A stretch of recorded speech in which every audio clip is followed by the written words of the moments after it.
ইফতারের সামনে রেখে দোয়া কবুল হয়। বিশ্বাস হয়? কি সামনে রেখে?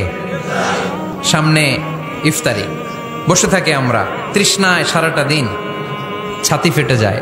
আল্লাহ দেখে, দেখতে দেখতে আল্লাহর একটা সফট কর্নার তৈরি হয়। এটাই সুযোগ কাজে লাগানোর, ঠিক কিনা? মুমিন যোগ্য যে কোপ মারে, সময় মতো কাজ করে, ঠিক কিনা? আল্লাহ তখন ফেরেশতাদেরকে জিজ্ঞেস করে, এই ঘটনা কি? খায় না যে? খায় না কেন? আল্লাহ রোজা রাখছে।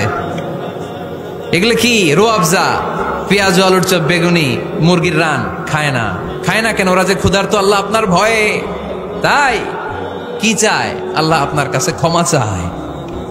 ক্ষমা চায়, আল্লাহ রহমতের দরিয়ায় জোশ খেলে যায়। আল্লাহ তখন বলে, আমারে দেখছে নাকি ওরা? ফেরেশতারা বলে, না দেখে নাই। আমার জান্নাত জাহান্নাম দেখেছে? না দেখে নাই। আমারে না দেখে, জান্নাত জাহান্নাম না দেখে আমার এত ভয় করে? যাও, আজকের এই রোজার বিনিময়ে এখন বান্দা যা চাইবে সব কবুল করে নেব।